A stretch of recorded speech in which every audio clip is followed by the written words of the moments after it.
J'étais à l'école Michael, qui s'appelait l'école Saint-Michel à l'époque. Et d'ailleurs, ça me fait toujours bizarre de l'appeler l'école Michael, parce que pour moi, ça reste l'école Saint-Michel. Aujourd'hui, donc, je travaille pour la chaîne de télévision Arte, je suis technicien de transmission. Je suis aussi monteur pour cette même chaîne.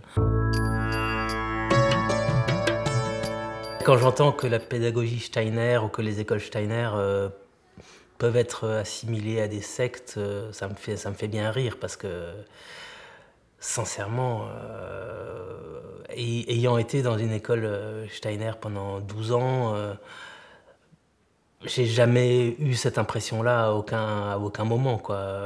Peut-être en rigolant entre nous, on trouvait ça un peu rigolo qu'il n'y ait pas de télé, qu'il y ait en tout cas une non-incitation à la télévision, parce qu'à l'époque, il n'y avait pas le problème des écrans, des ordinateurs, tout ça n'existait pas. Mais par contre, la télévision, c'était un peu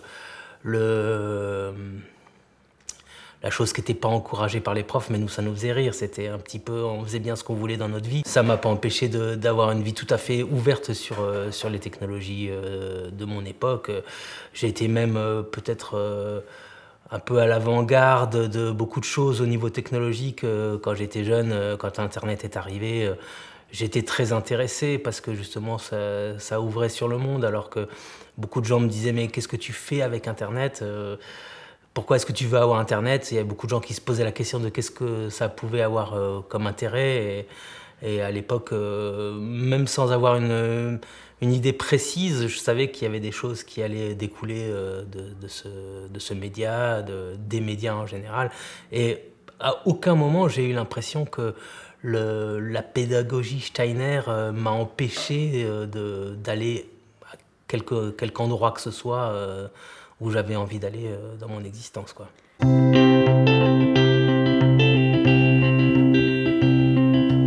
père avait fait des études de philosophie et donc il faisait aussi beaucoup de zen.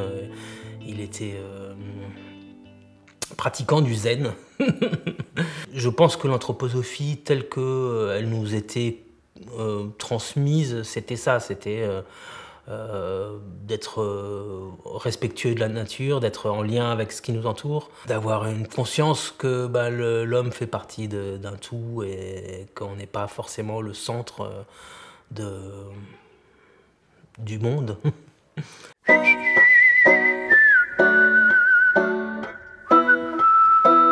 De par mon expérience avec les professeurs, je dirais une grande humanité. Parce que les professeurs que j'ai eus ont vraiment été magnifiques. Surtout ma professeure principale qui s'appelle Madame Rodel, et qui était une personne exceptionnelle, vraiment, qui avait une humanité débordante et vraiment une passion pour son travail. J'ai l'impression d'avoir vécu une période d'insouciance, ce serait le deuxième mot que je pourrais dire en pensant à l'école, à ma scolarité en tout cas dans cette école. Ça a été vraiment un moment d'insouciance et de bonheur finalement, parce que j'étais porté par un groupe de gens bien intentionnés, avec des camarades avec lesquels on avait vraiment une existence insouciante et agréable. Troisième mot, la créativité.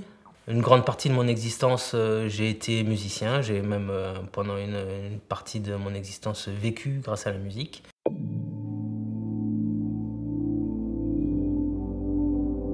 J'ai appris qu'effectivement, la maire de Strasbourg avait, un peu sous la pression, décidé de suspendre certaines subventions à l'école Michael.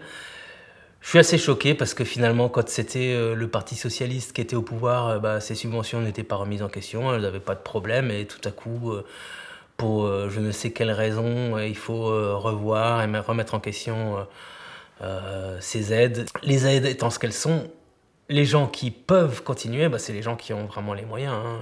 Et je trouve ça vraiment dommageable, parce que moi, je sais qu'à l'époque où j'étais là, les cotisations des parents étaient soumises à conditions de ressources, et donc comme ma mère, elle avait rien, on payait presque rien, et donc ça a été une chance fabuleuse pour mon frère et moi d'être à cette école.